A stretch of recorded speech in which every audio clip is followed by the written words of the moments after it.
Hi, everybody. Welcome to the Perform Happy podcast. My guest today is a former professional dancer, a mental toughness expert, performance coach, and best-selling author who specializes in helping humans, especially athletes and maybe even their moms, overcome perfectionism. I'm so excited to have you here, Dr. Ellen Reed. Welcome to the show. Thank you.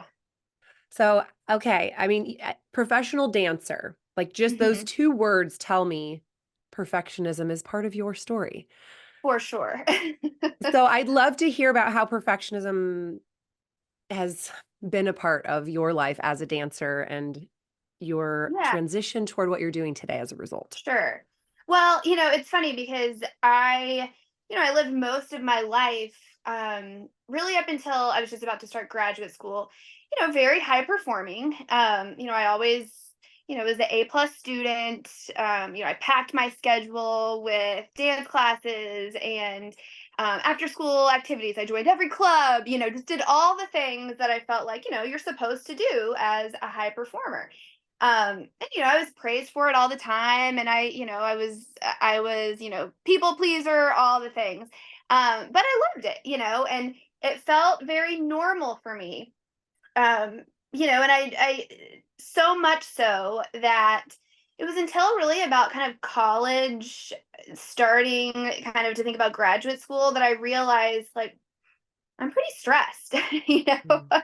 I used to wake up every morning, like before my eyes would really even open, that first glimmer of kind of awake awareness, and my heart would already be pounding out of my chest. And again, that high level of kind of stress just felt so normal for me. That was the way that, I just kind of operated up there. And I was very lucky, right? As my career as, a coach was getting started, I'll kind of get into the dancing too, because I was dancing at the same time as all of this. But I was actually the dance instructor at a gymnastics center here in St. Louis. And it was my senior year of college. I was starting to think about graduate school. And I was very lucky to be in the right place at the right time. And I met my now colleague, Dr. Jason Selk. And he was, at the time, this was probably almost 20 years ago now, he was volunteering at the gym center with the boys team. And he, at the time, he was a sports psychologist, is a sports psychologist. He was just about to sign on with the St. Louis Cardinals baseball team as their director of sports psychology. And so we kind of connected, we crossed paths, and he's like, okay, well, I'm just about to take on this new gig. I'm about to get really busy, and I need somebody to come on and kind of help with some of the more administrative stuff. And so I was like, sure, why not? I'll take that. I think that was my maybe like third job at the time while being in school.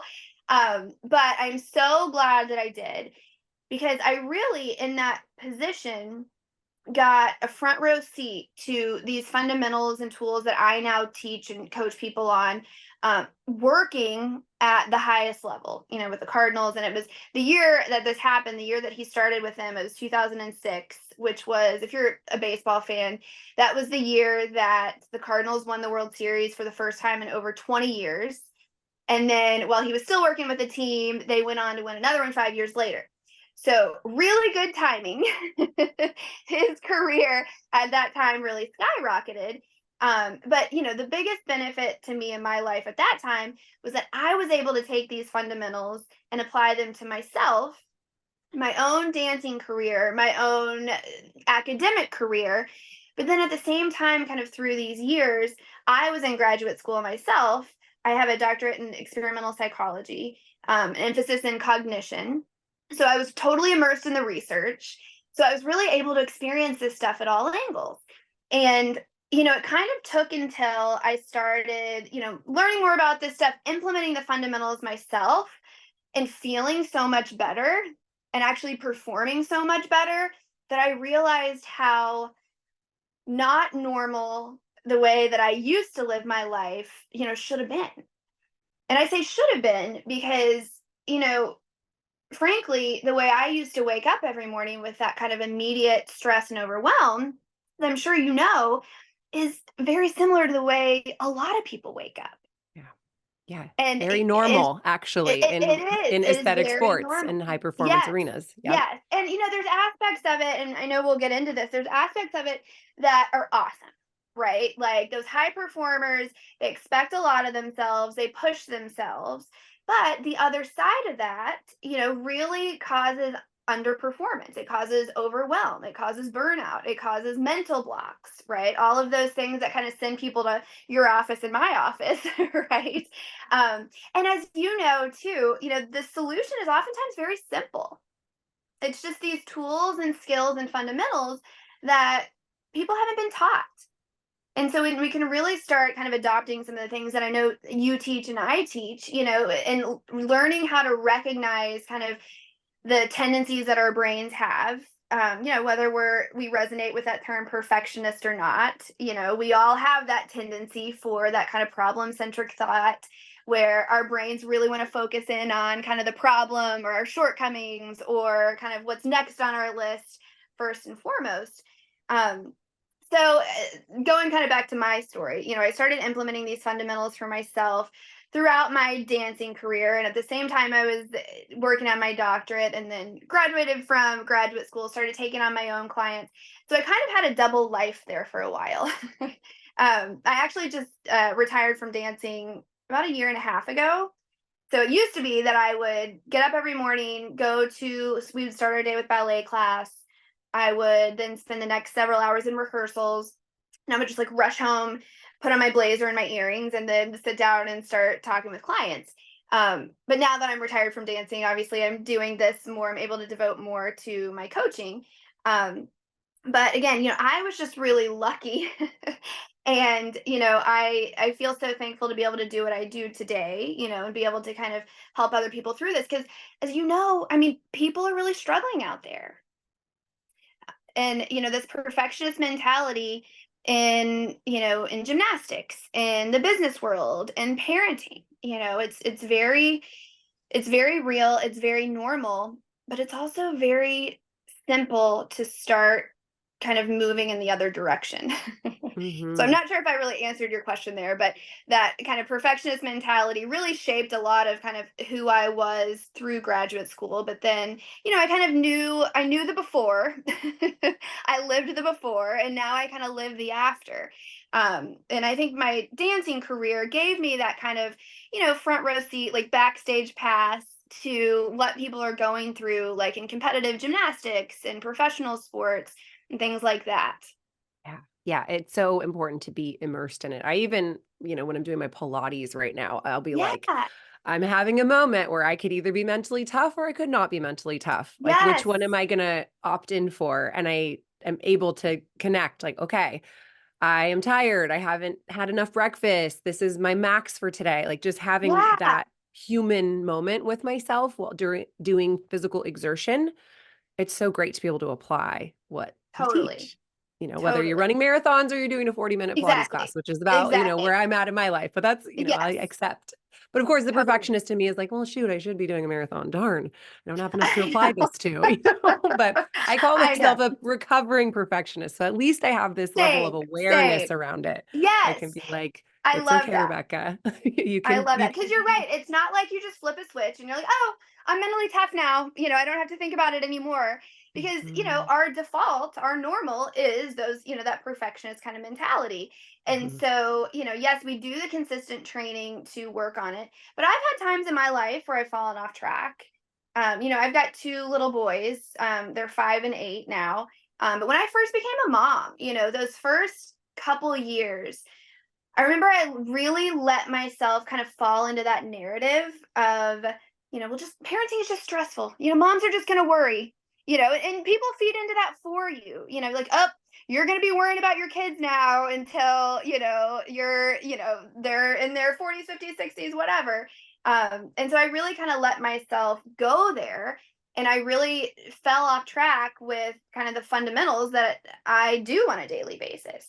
And so that's one of the things that I think is so important is that you got to do the training, right? You got to do the daily, the consistent training to keep this muscle sharp because it really is a muscle like anything else. And when you work on it, it will improve. I think the problem that we come across is that people just don't know how to work on it.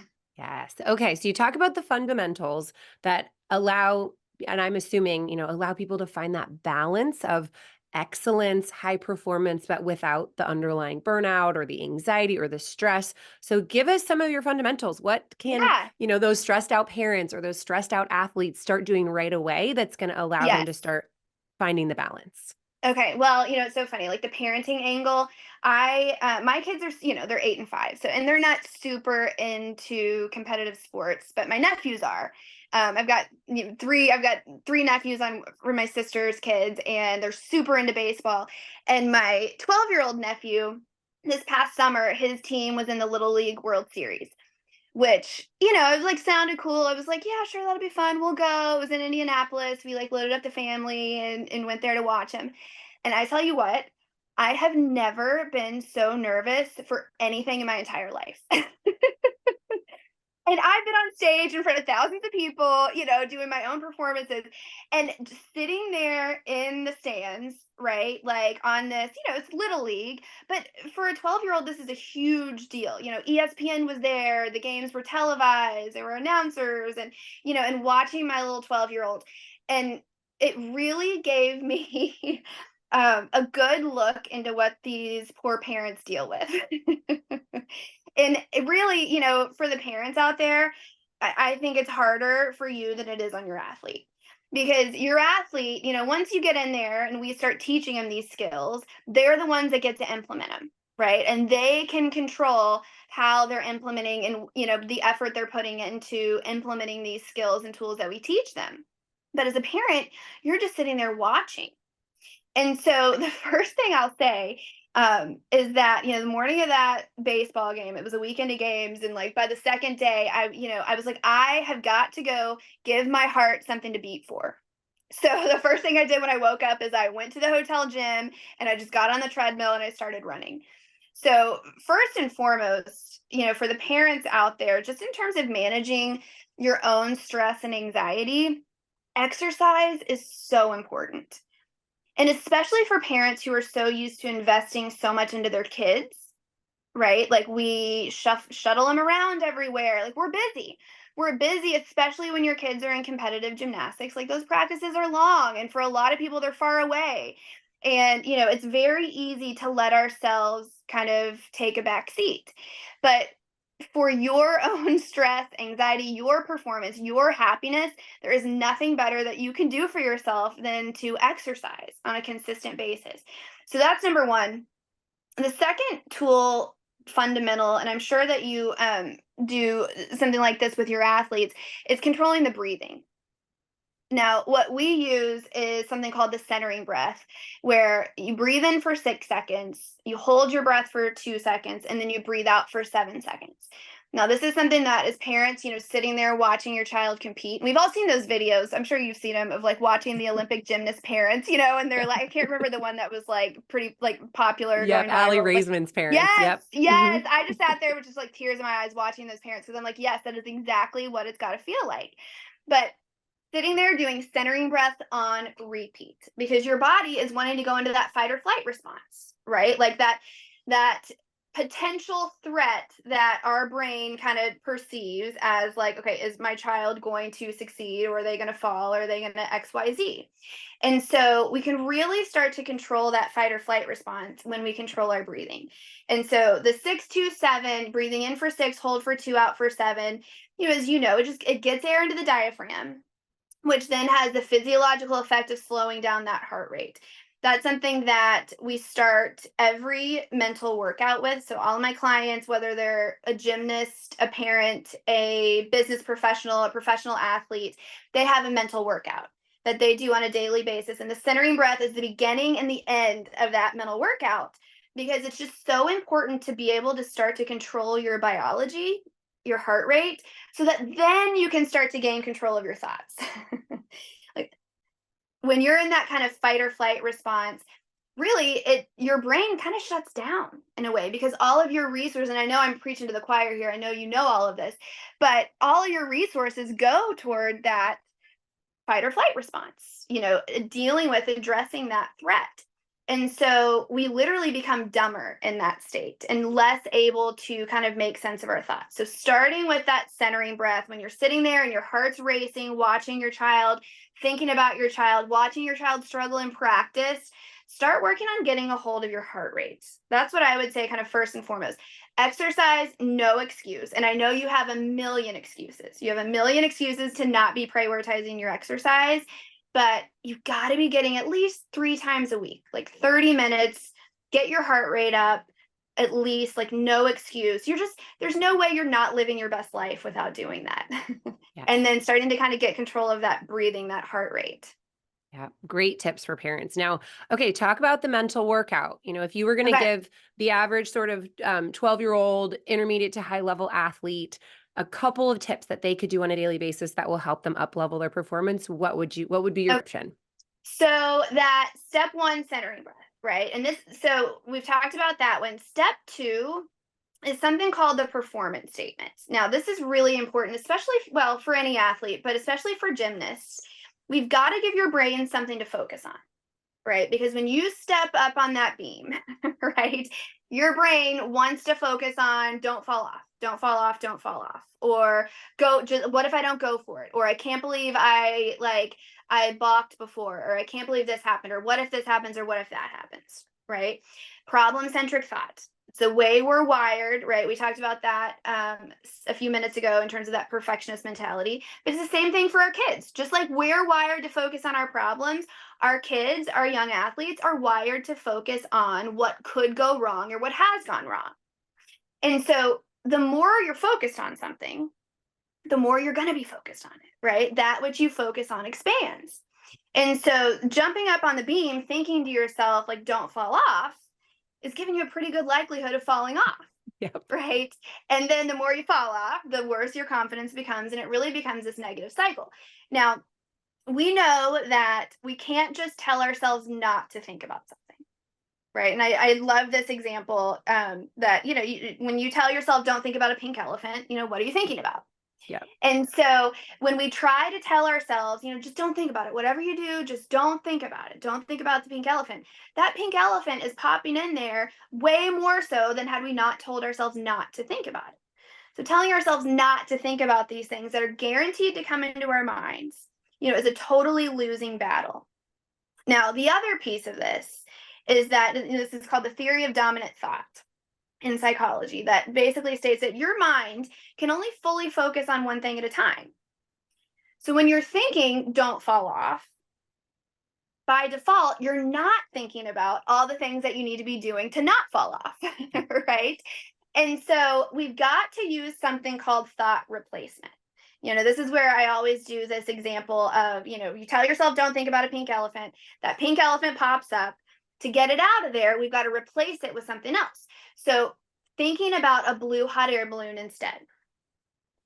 Control your thoughts, force your thoughts onto that blue hot air balloon. That pink elephant's going to want to come back. You just knock it out of there again with that blue hot air balloon. It's going to want to come back. You just knock it out of there again. And this is where you really have to be relentless. Relentless about keeping your focus on that blue hot air balloon every single time that pink elephant wants to come in. Those pink elephant thoughts, the what if I fall off, or I can't believe this happened, or I'm not good enough, right? They're going to come in. They want to come in, right? It's how we're wired. We can't do anything about the fact that we're going to have these kind of intrusive negative thoughts, negative self-talk. But we can always control how long we let them stay there. And so the performance statement is step 2 in that mental workout, is your version of the blue hot air balloon. Okay, so now I'll kind of tell you more about what exactly that is. So every athlete I work with has at least one performance statement. Now, a gymnast that I'm working with would have one for bars, one for beam, one for floor, one for vault. And you just simply pick two or three things that you want your brain to focus on. That, when I focus on this, I tend to perform at my best. So for, on beam, for a gymnast, it might be see the beam, hands on the beam, stay tight. See the beam, hands on the beam, stay tight. So when their brain wants to go to don't fall off, or like, what if I fall over? You see the beam, hands on the beam, stay tight. Every single time they're about to jump up there, they're forcing their thoughts onto see the beam, hands on the beam, stay straight, whether those negative thoughts are coming in or not. Because they're going to do two things. It's going to help prevent the negative thoughts from coming in. And secondly, it's going to be your ammunition, your tool to getting those negative thoughts out. And so you go through the same process for all of your events. But the keys here really are to keep it simple, right? We don't want to put too much into our brain, but we want to we want to tell our brain what it's supposed to focus on. Focus is one of those things that we talk about a lot. I'm sure like your athletes kind of talk about it a lot. Coaches say it a lot. Focus, like you got to focus. I'm just having trouble focusing, right? But when I ask most people, well, okay, what are you supposed to be focused on? Usually they don't have a great answer right away.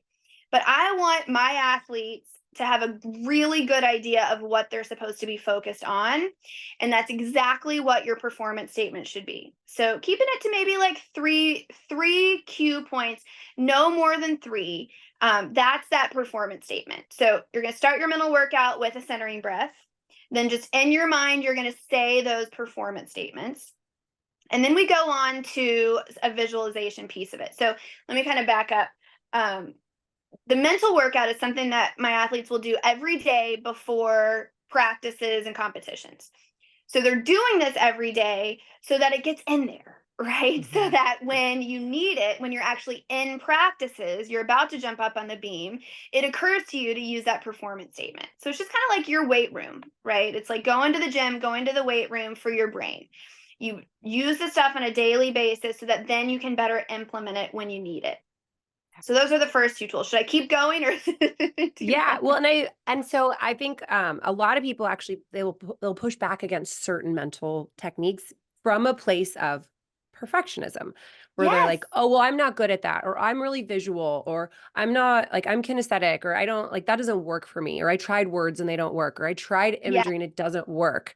And Yeah. so I would love to hear kind of your antidote to that type of Yes. thinking that can hold a lot Well, of athletes back.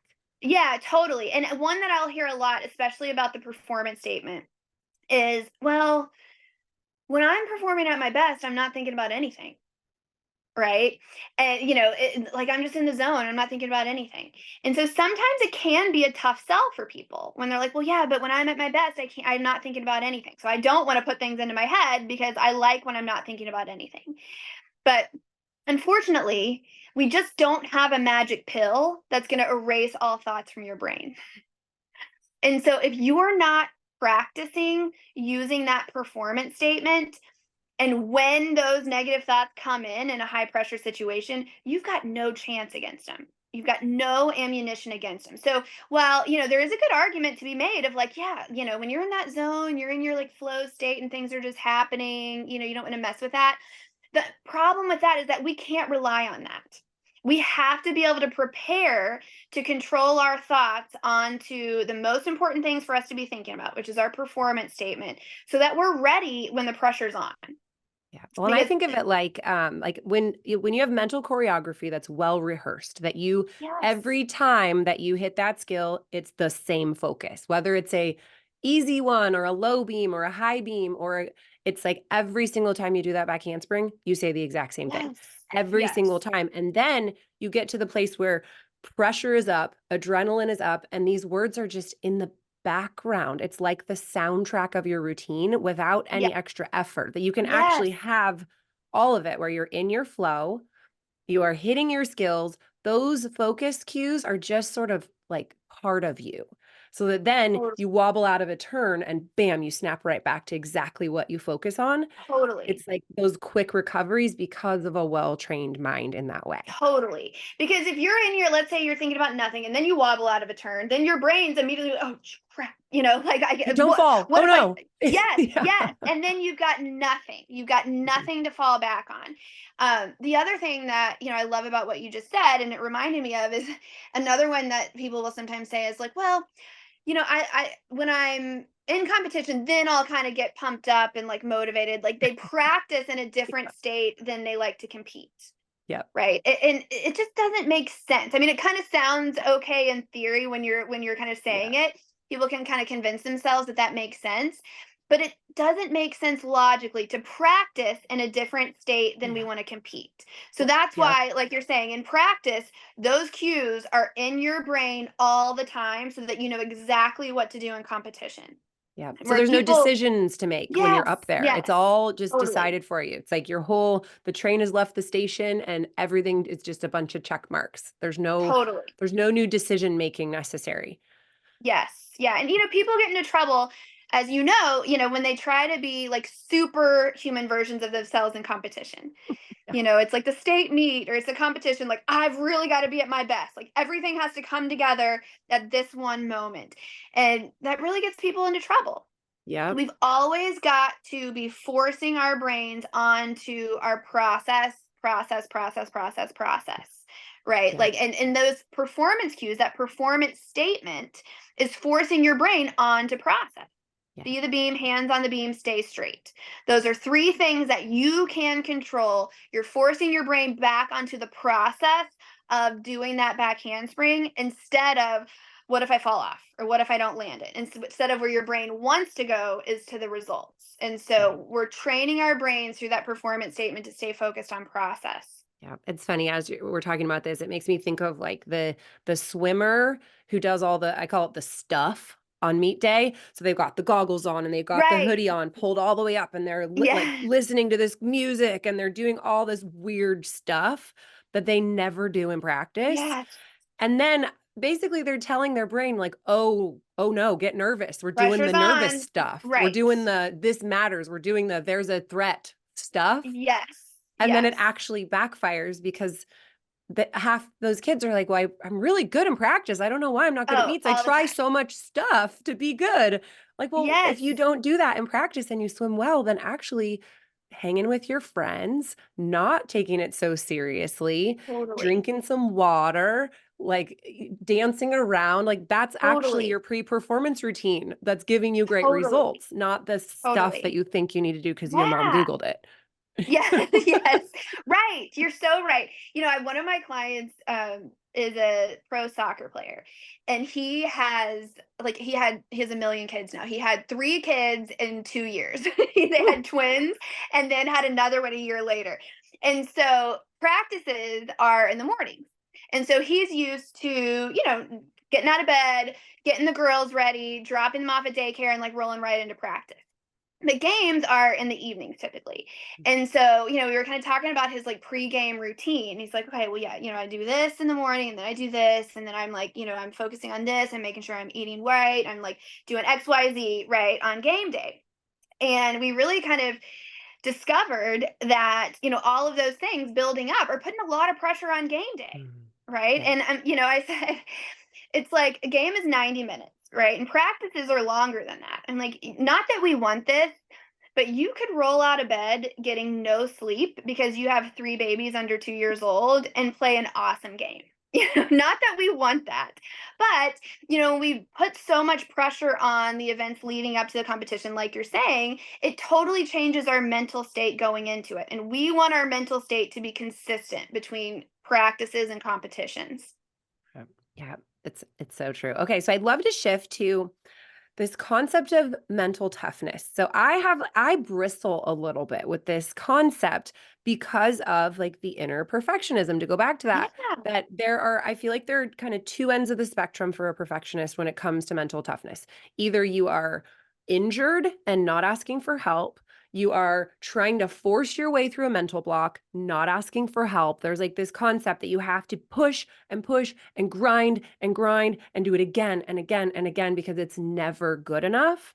And then there are the kids who I would say I probably fall more into this category where I was like, I'm not good enough. I quit. Like I just was Yeah. like, I can't. I can Yeah. never be good enough. So then Yeah. motivation disappears. So either way, Right. that kid is not going to make it to college Yeah. gymnastics, like Sure. with either of Right. those, which are really fueled Right. by anxiety and perfectionism. Right. Right. So So I love your responses to sort of like, how do we mental help toughness. both of those? Yes. Yeah, like how do we not use mental toughness as like a thing that's And going to destroy somebody? yes. Or Yes. like I just don't have it, so oh well. Yeah. Well, okay, so here's our definition of mental toughness. We wrote about this. My colleague, Dr. Jason Selk, he developed this concept called relentless solution focus, and we wrote a book about it a few years ago. And basically, relentless solution focus is kind of another term that we use for mental toughness.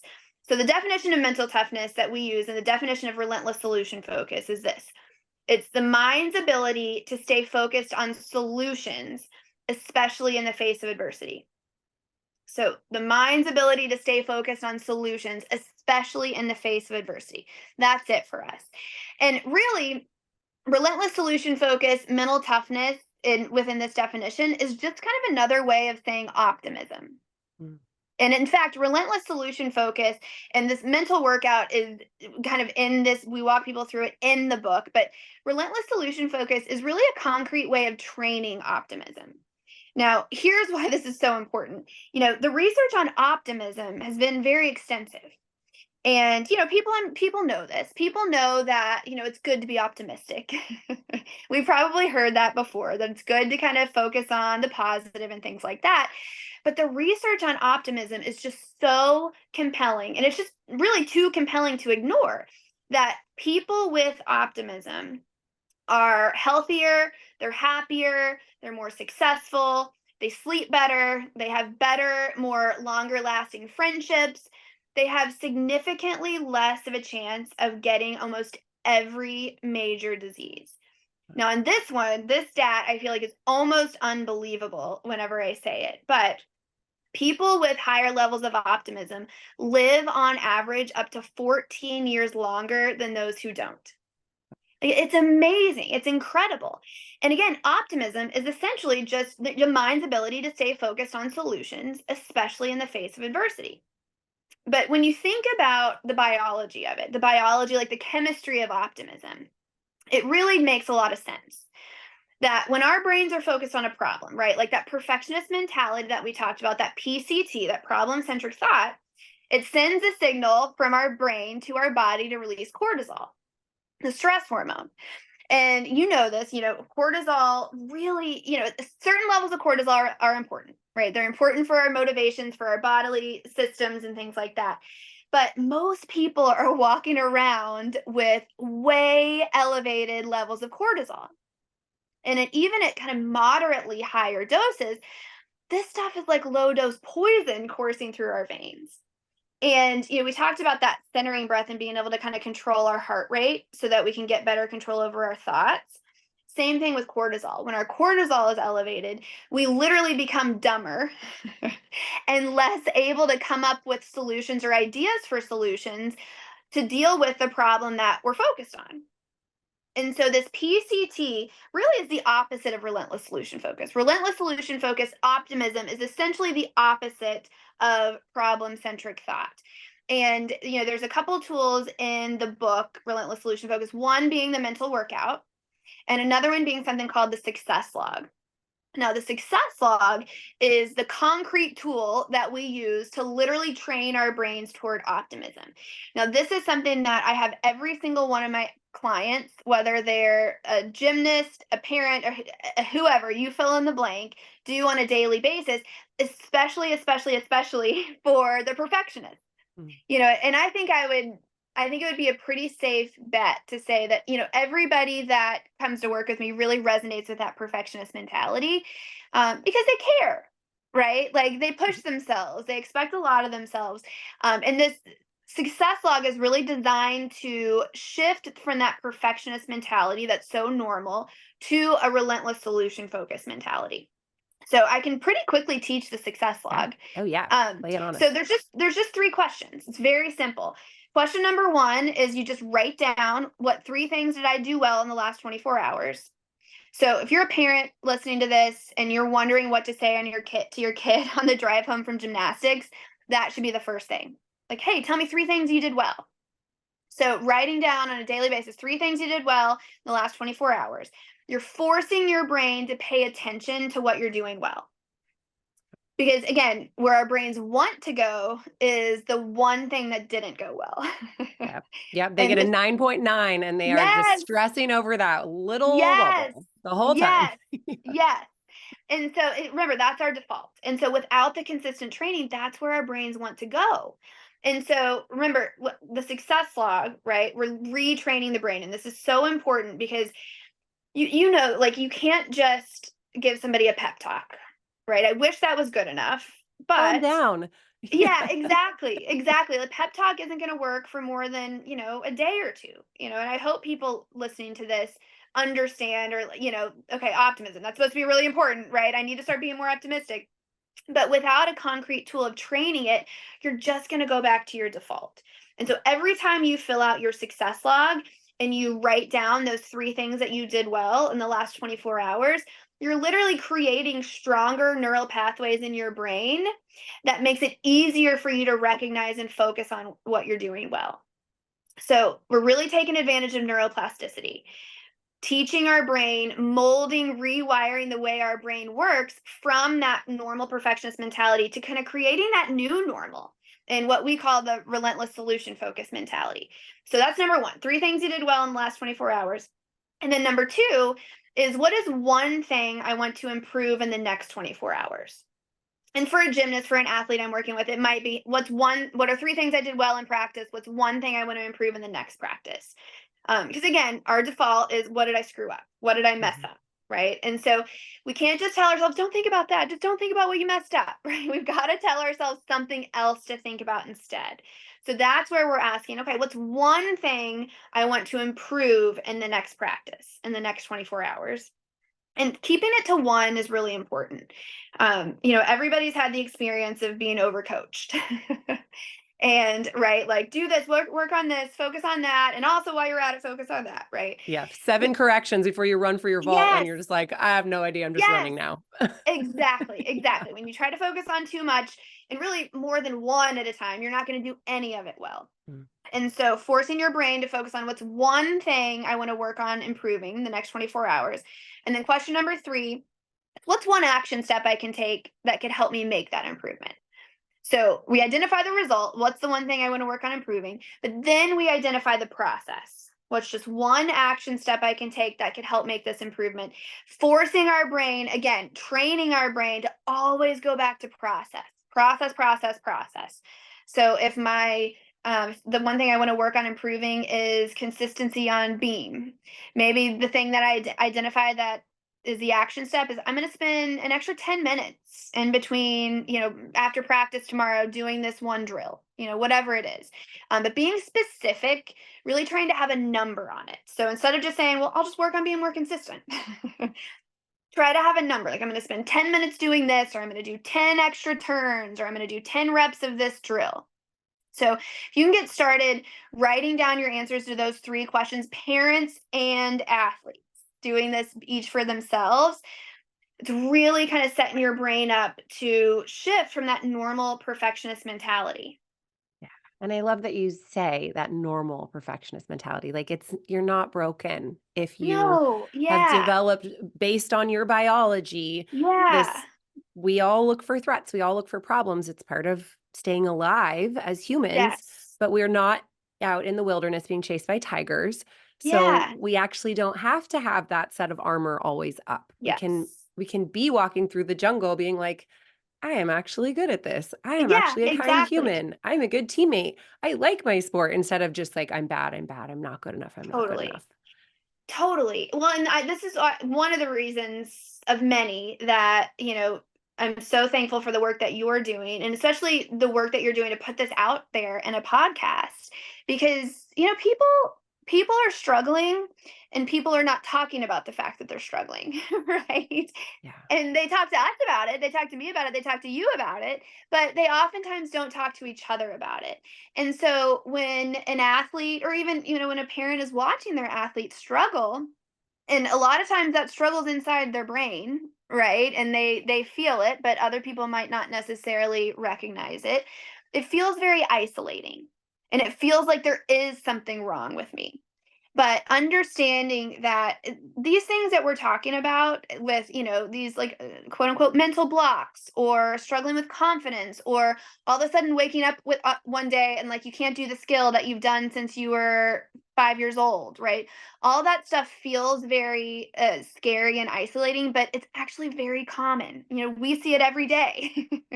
I'm so thankful again for what you're doing to just make people more aware that, hey, this is normal and we can work on improving it just like anything else. Just like if your Yes. kid was struggling with reading or math, we've got the skills, we can work on it just like Yeah. anything else and it will improve.